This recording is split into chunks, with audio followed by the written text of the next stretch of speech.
Hello दोस्तों, कैसे हैं आप लोग। उम्मीद है अच्छे होंगे। आपका स्वागत करता हूं मैं INTV करंट अफेयर्स में। इसके तहत प्रतिदिन आपको करंट अफेयर्स से अवगत कराया जाएगा।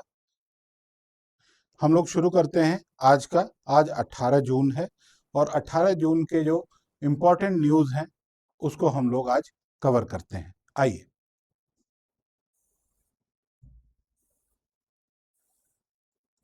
आज के एपिसोड में क्या क्या हम लोग कवर करेंगे, जो प्रमुख बिंदु जिन पे हम बात करेंगे। विश्व मरुस्थलीकरण एवं सूखा रोकथाम दिवस 2026 मनाया गया। Green hydrogen certification portal launch किया गया। IIT हैदराबाद ने कोडीन की स्थापना की।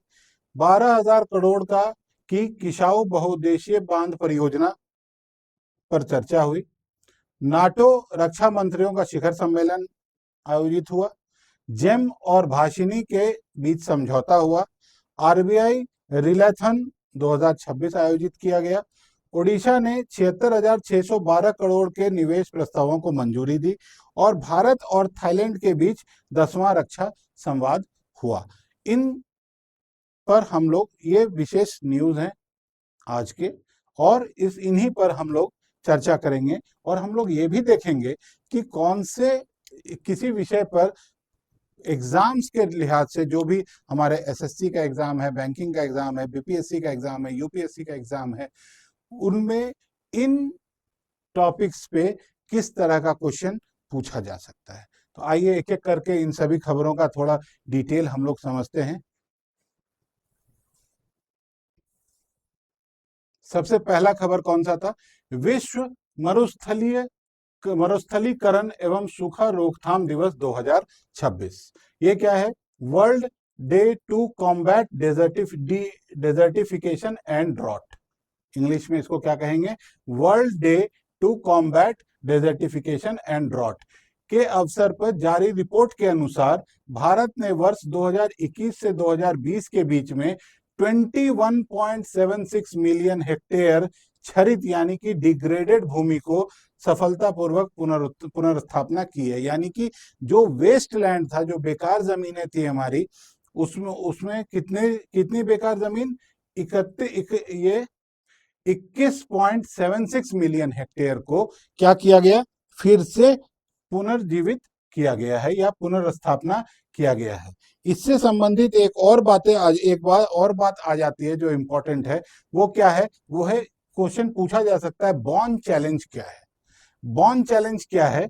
बॉन चैलेंज एक वैश्विक पहल है जिसका उद्देश्य क्षरित एवं वनों से रहित भूमि का पुनर्स्थापना करना है। यानी कि बॉन चैलेंज क्या है कि कोई भी जो वेस्ट लैंड है उसको फिर से किसी उद्देश्य के लिए, किसी पर्टिकुलर उद्देश्य के लिए, किसी पर्टिकुलर यूज के लिए हमको उस भूमि की पुनर्स्थापना करनी है। अगर जो ऐसे ऐसे क्षेत्र जहां पर कि वन नहीं है, जहां पर कि डेजर्ट है यानी कि मरुस्थलीय जमीन है, ठीक है, उनका फिर से पुनर्स्थापना करने का जो चैलेंज है उसी को हम लोग बोलते हैं बॉन चैलेंज। जिसके तहत ये तय किया गया है कि 2030 के अंत तक 350 मिलियन हेक्टेयर भूमि का पुनर्स्थापना करना है पूरे विश्व में। पूरे विश्व में 2030 तक 350 मिलियन हेक्टेयर भूमि का पुनर्स्थापना करना है दोस्तों। ठीक है। अब परीक्षा के लिए मुख्य बिंदु क्या क्या हो सकते हैं, एग्जाम पॉइंट ऑफ व्यू से हमें क्या क्या इंपॉर्टेंट याद रखना है। सबसे पहली चीज, क्या उपलब्धि है हमारी? तो इसकी पहली उपलब्धि क्या है? इसकी पहली उपलब्धि क्या है बताएं? इसकी पहली उपलब्धि जो है वो है कि भारत ने 21.76 मिलियन हेक्टेयर भूमि को पुनर्स्थापित कर दिया है। ये कब किया है? ये डाटा जो है, ये डाटा 2011 से 2020 तक का ही है। 2011 से 2020 के बीच में 21.76 मिलियन हेक्टेयर भूमि को पुनर्स्थापित भारत ने किया है। इस पहल का नाम क्या है? इस पहल का नाम है बॉन चैलेंज। इस पहल का नाम क्या है? बॉन चैलेंज। और वैश्विक लक्ष्य क्या है? वैश्विक लक्ष्य है 350 मिलियन हेक्टेयर। 350 मिलियन हेक्टेयर को पुनर्स्थापित करना है। इसका उद्देश्य क्या? भारत का क्या फोकस है? भूमि पुनर्स्थापना और जलवायु लचीलापन, यानी कि जलवायु से संबंधित भूमि के हिसाब से जलवायु के अकॉर्डिंग पुनर्स्थापना करना है किसका, भूमि का। ठीक है, तो आगे बढ़ते हैं हम लोग।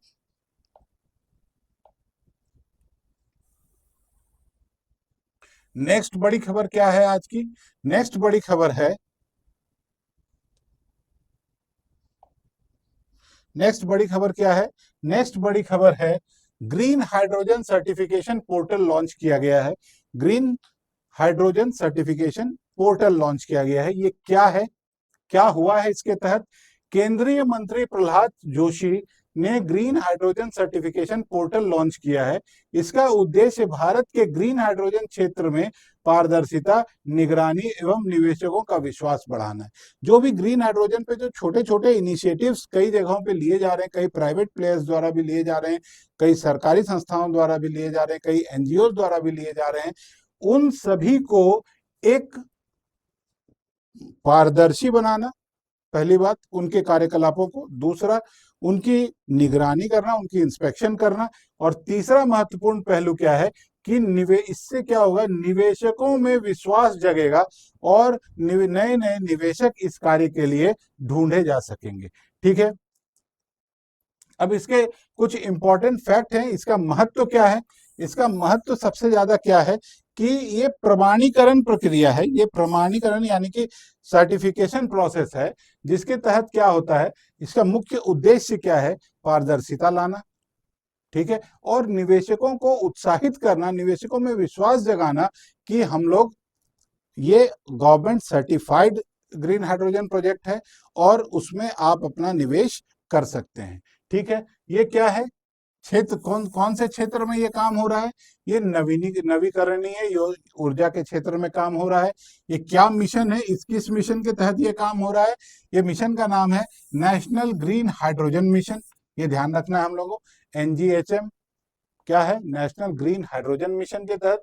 इसका लक्ष्य का वर्ष क्या है, 2030 तक इसको हमें पूरा करना है और भारत को वैश्विक ग्रीन हाइड्रोजन हब के रूप में विकसित करने का ये हमारा प्रोजेक्ट है। ठीक है, चलिए अब हम लोग अगले खबर की तरफ चलते हैं।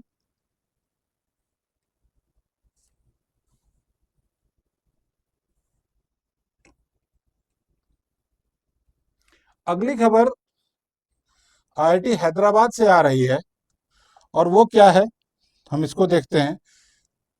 IIT हैदराबाद में कोडीन की स्थापना की गई है। क्या है, कोडीन की स्थापना की गई है। कोडीन क्या है भाई? कोडीन, IIT हैदराबाद ने कोडीन नामक केंद्र की स्थापना की है, एक सेंटर बनाया है जिसका नाम रखा है कोडीन। वो क्या करेगा?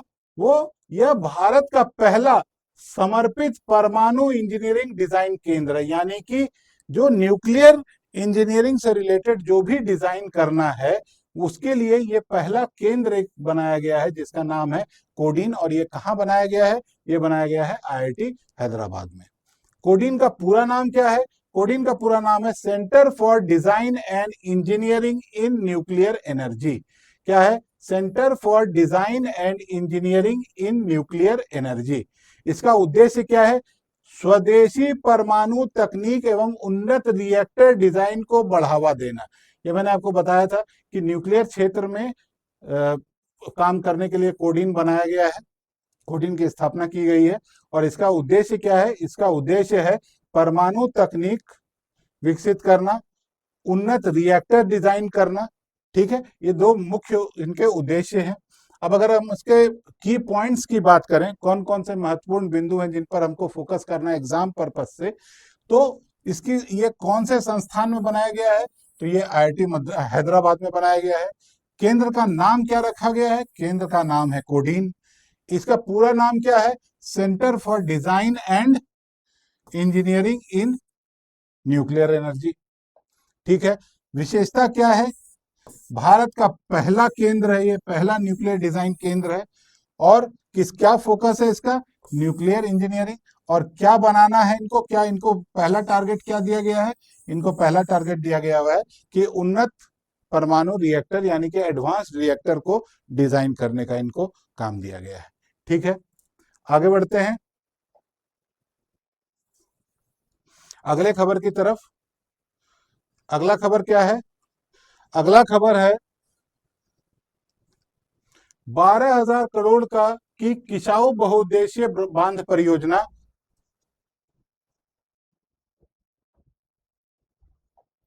12,000 करोड़ की किसाऊ बहुउद्देशीय बांध परियोजना यानी कि मल्टीपर्पस डैम प्रोजेक्ट है ये, जो कि 12,000 करोड़ का है। और इसमें क्या किया गया है, ये क्या हुआ है? 6 राज्यों ने 12,000 करोड़ की किसाऊ बहुउद्देशीय बांध परियोजना को तेजी से आगे बढ़ाने हेतु समझौता किया है।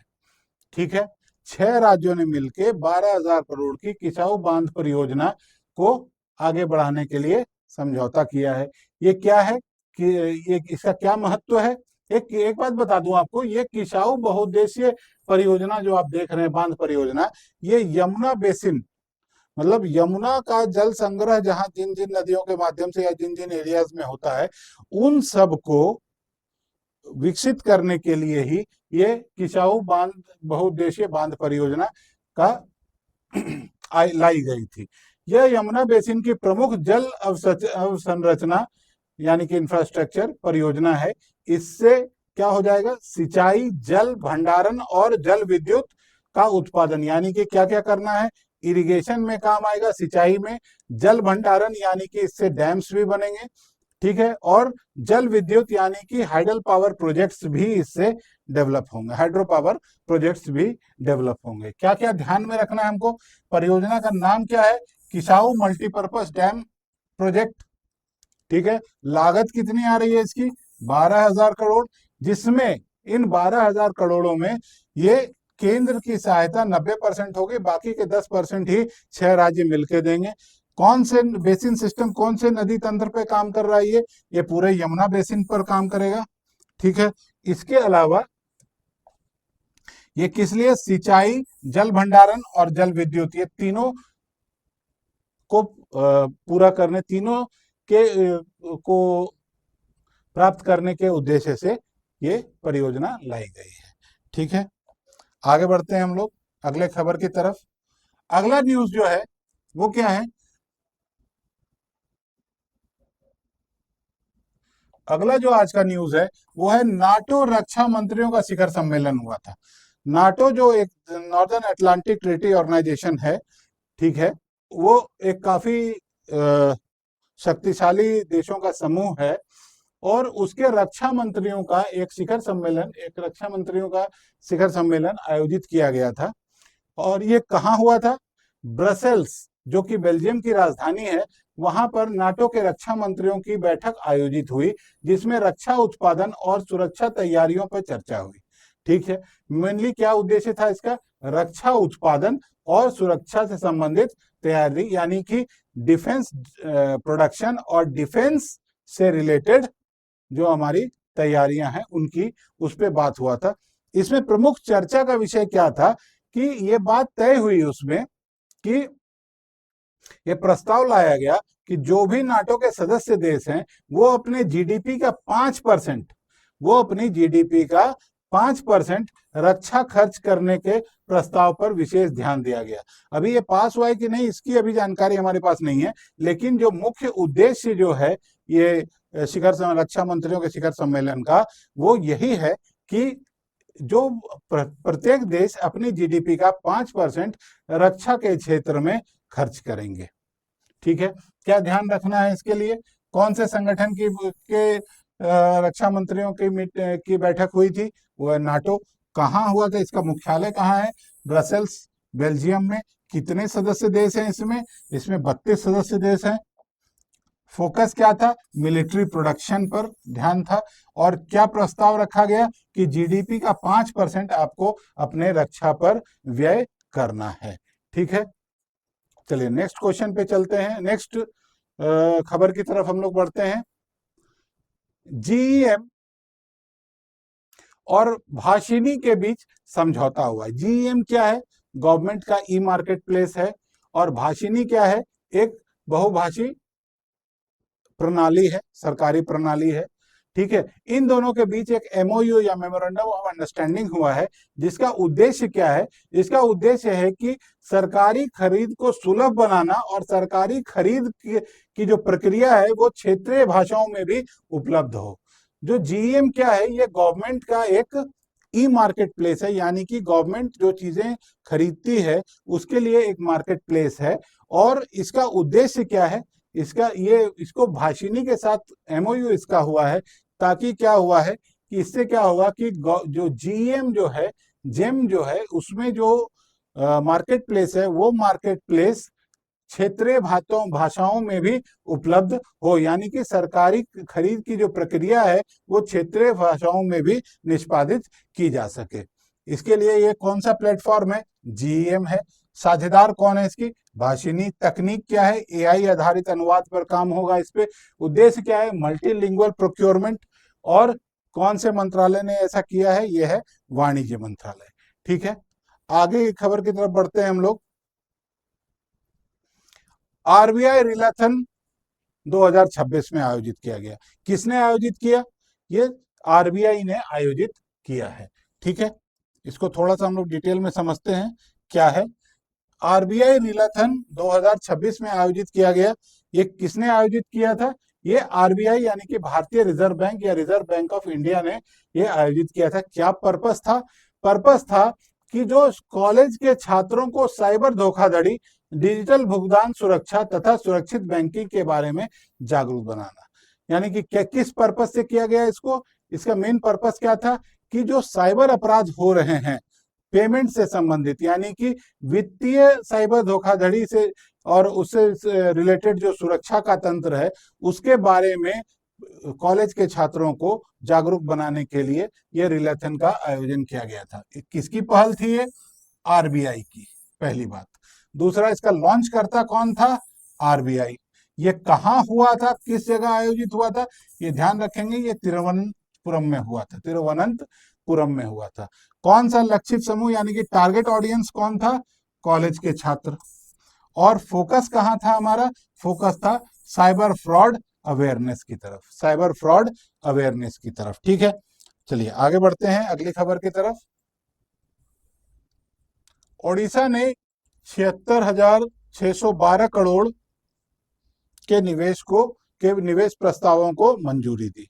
उड़ीसा सरकार ने एक बहुत बड़ा स्टेप लिया है डेवलपमेंट की तरफ, अपने इंडस्ट्रियलाइजेशन या औद्योगिकीकरण की तरफ। उन्होंने क्या किया है? एक टोटल परियोजना उन्होंने बनाई थी 76,612 करोड़ की, जिसको उन्होंने मंजूरी दी है। उड़ीसा में क्या हुआ था? उड़ीसा की हाई लेवल क्लियरेंस अथॉरिटी ने 20 औद्योगिक परियोजनाओं को मंजूरी दी है। और ये परियोजनाएं जो हैं, इसका खासियत क्या है कि ये टोटल 50,517 रोजगार का सृजन करेंगे। 50,517 रोजगार का, डायरेक्ट रोजगार का सृजन करेंगे। इनडायरेक्ट का अभी कोई हमारे पास आकलन नहीं है। ठीक है, क्या है? कौन से राज्य में ये हुआ था?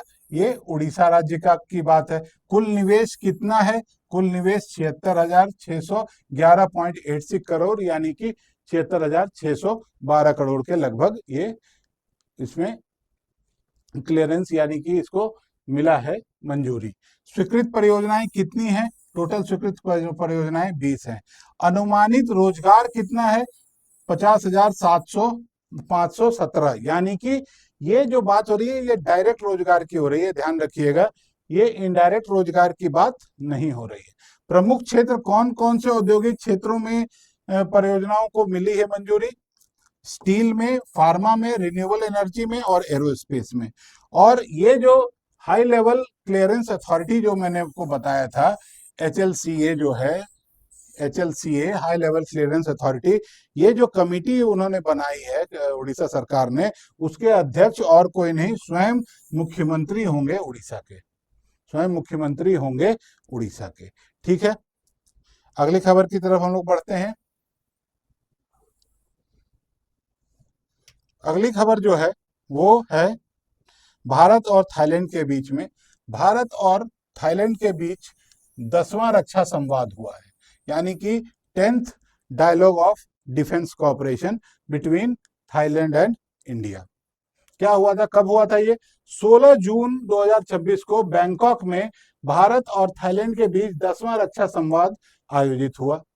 क्या चर्चा हुआ था इसमें? इस चर्चा में रक्षा सहयोग, सैन्य परीक्षण प्रशिक्षण, समुद्री सुरक्षा एवं इंडो पैसिफिक क्षेत्रीय सुरक्षा पर विचार किया गया। कौन कौन से मुख्य बिंदु थे, ध्यान रखना है हम लोगों को। पहला, रक्षा सहयोग, डिफेंस कोऑपरेशन, रक्षा सैन्य प्रशिक्षण यानी कि डिफेंस ट्रेनिंग, समुद्री सुरक्षा यानी कि जो हमारा ओशियन बेस्ड डिफेंस है, ठीक है, और इंडो पैसिफिक जो इंडो पैसिफिक रीजन है वर्ल्ड का, उसमें सुरक्षा पर विचार विमर्श किया गया था। ठीक है, ये कहाँ आयोजित हुआ था? ये आयोजित हुआ था बैंकॉक में, और ये कब हुआ था? 16 जून 2026 को आयोजित हुआ था। ये कौन सा संस्करण है? यानी कि इससे पहले 9 बार बातें हो चुके हैं, ये 10वां संस्करण था सुरक्षा संवाद का। ये बैंकॉक में हुआ था और भारत और थाईलैंड रणनीतिक साझेदारी 2025 के तहत हुआ था ये। इसमें क्षेत्रीय मंच कौन सा था, किस क्षेत्रीय मंच के तहत हुआ था? ये जाहिर सी बात है, हमको पता है ये बात कि थाईलैंड जो है वो आसियान का मेंबर है, इसीलिए ये हम लोग बोलते हैं कि ये आसियान के मंच के तहत हुआ था। कौन कौन से इंपॉर्टेंट फोकस थे इसमें? मैरीटाइम सिक्योरिटी, जो मैंने आपको बताया यहाँ पे, देखिए, समुद्री सुरक्षा ये, और इंडो पैसिफिक क्षेत्रीय सुरक्षा, ये जो है ये इसके तहत आ जाता है, मैरीटाइम सिक्योरिटी के तहत। और जो 2 बातें मैंने आपको बताई, ये रक्षा सहयोग और सैन्य प्रशिक्षण, ये आ जाता है हमारा डिफेंस कोऑपरेशन की तरफ। ठीक है,